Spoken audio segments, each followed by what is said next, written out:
Hi, good morning, good afternoon, good evening. I'm Lauren Jones and I'm founder and creative director of Box Creative Limited. It's a global brand agency on a mission to use branding as a means to champion female entrepreneurs and purpose-led businesses to improve their economic impact by giving them the tools that their business needs to outmaneuver the competition and conditions for the long term.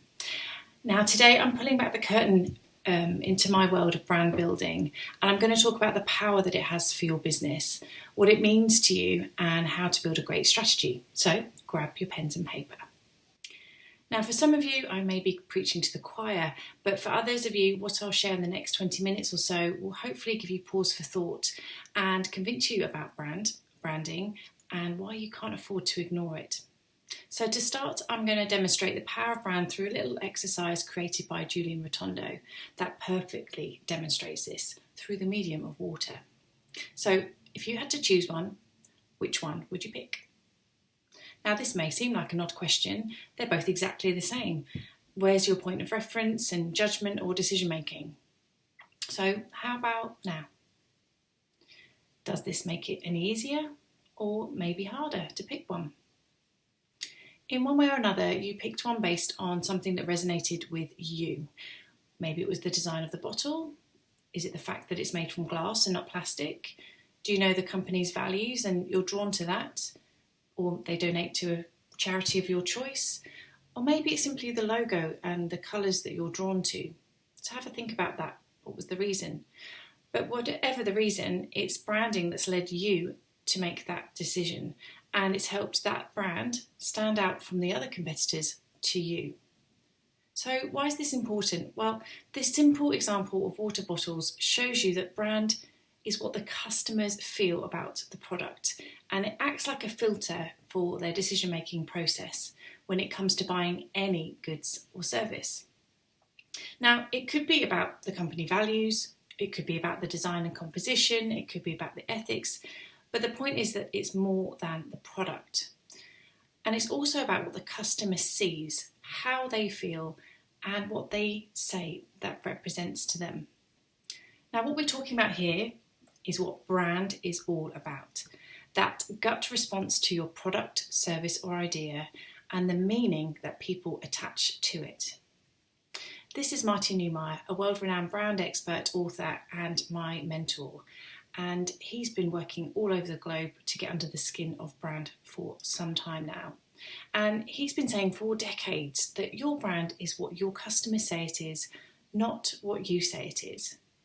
Now, what's important here is that the brand starts and ends with the customer, and we cannot dictate what that is to them, but we can manage it through our activities like branding and marketing, advertising, campaigning and communicating.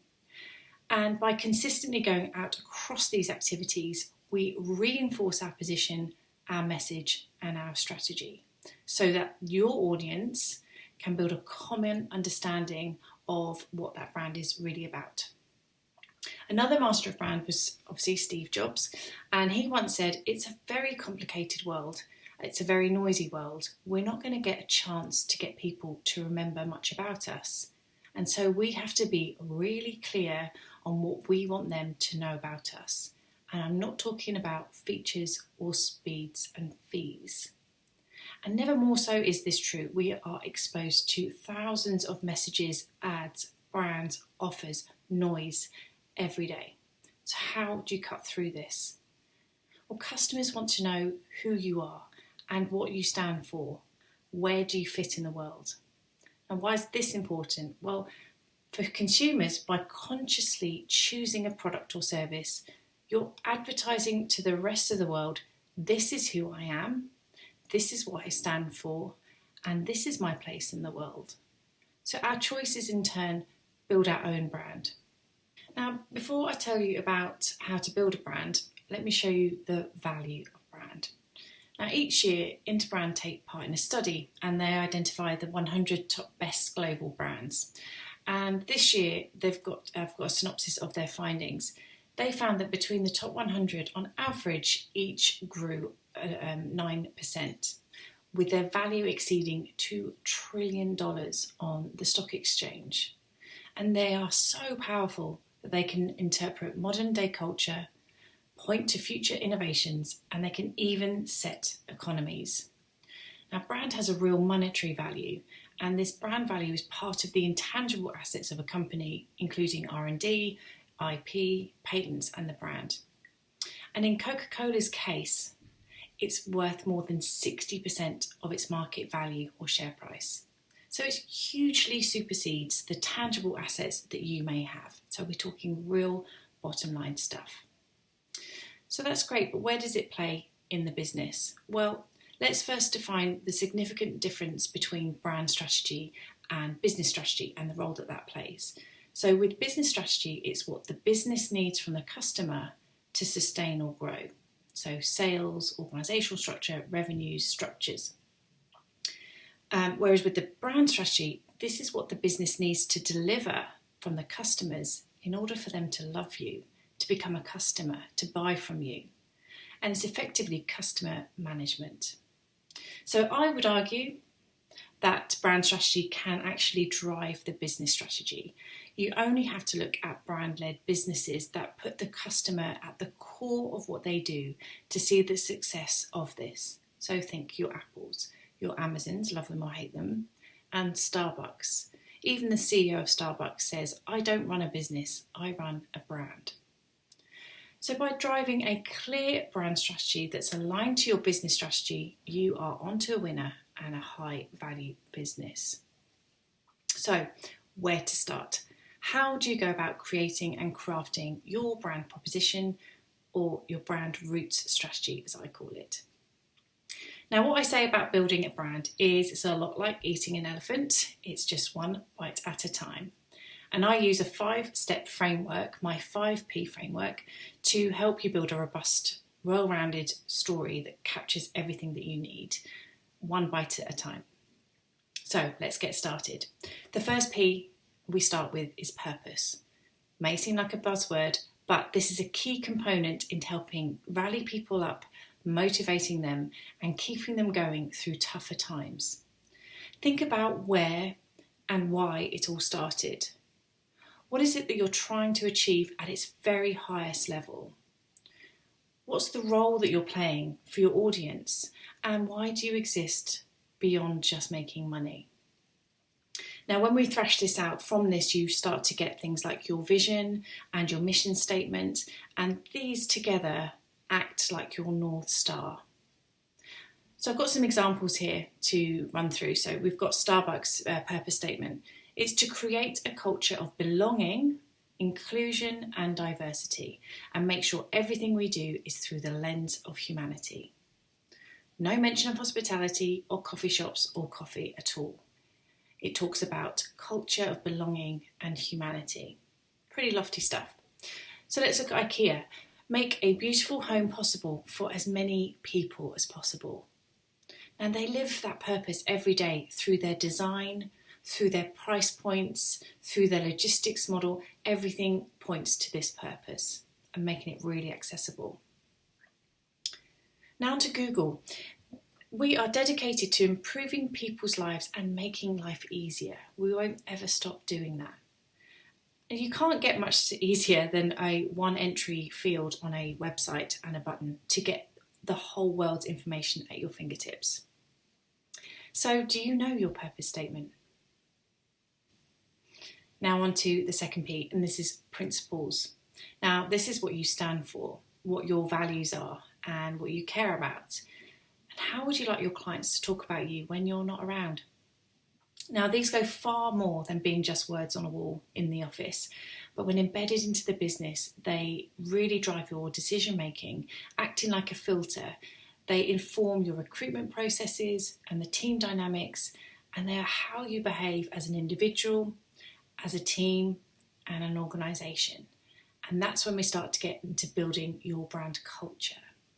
So let's do a little exercise. Write a list of all the things that you care about as an individual and as an organisation. Write out as many as you can. Now from that list, you're going to pick your top 3.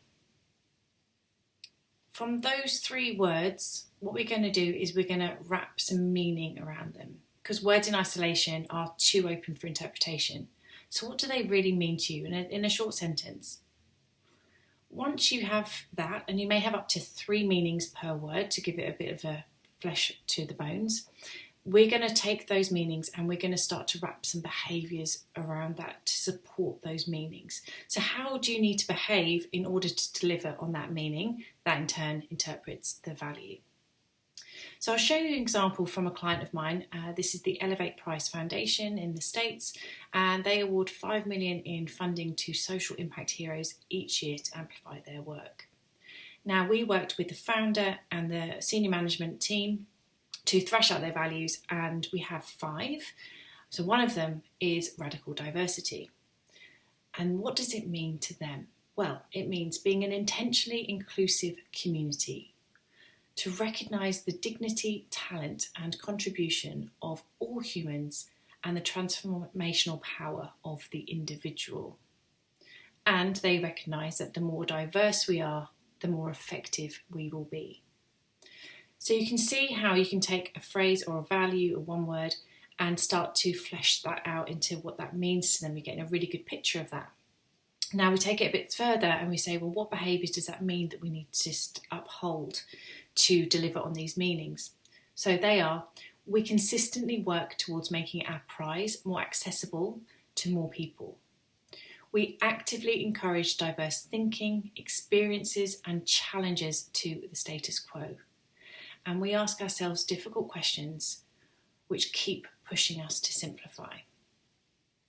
Now, through all of that, how that shows up is through the systems and how we operate as a business.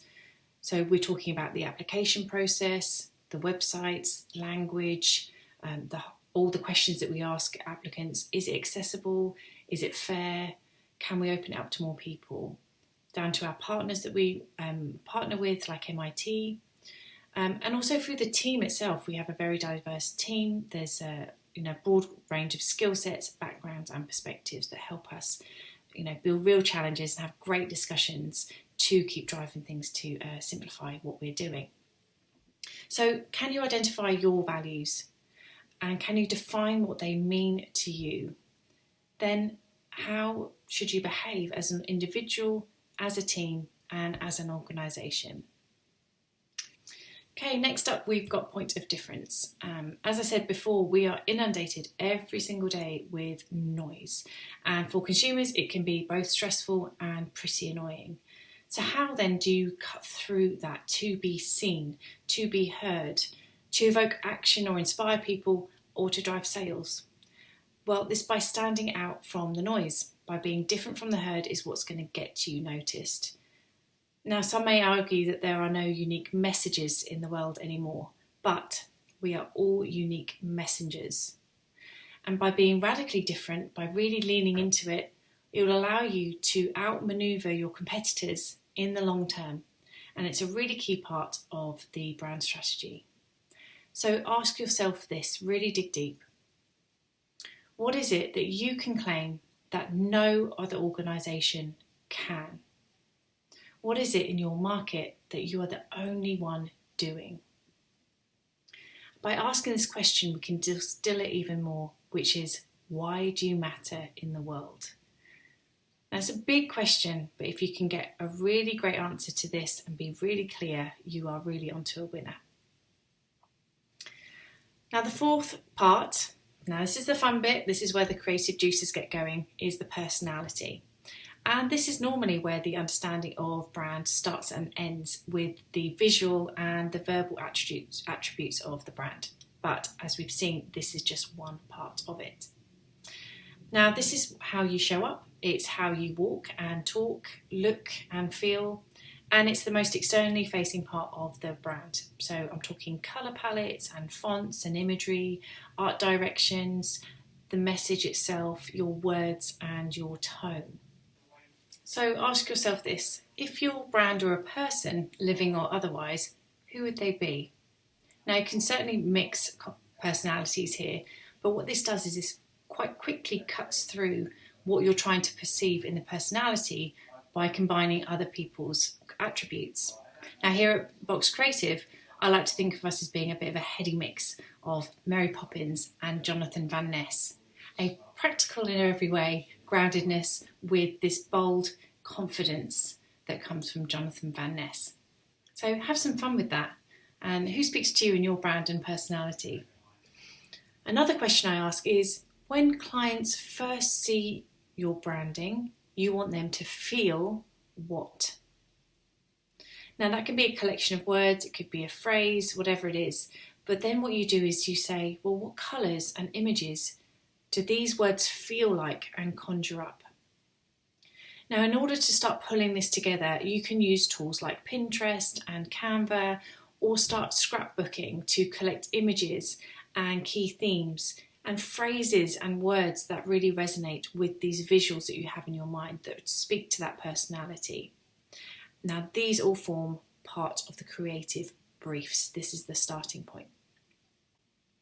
And finally, the final P is, once you've understood and fleshed all of that out, it's important to have the end-to-end presence of the brand or its experience designed out to ensure that all this hard work just doesn't go to waste.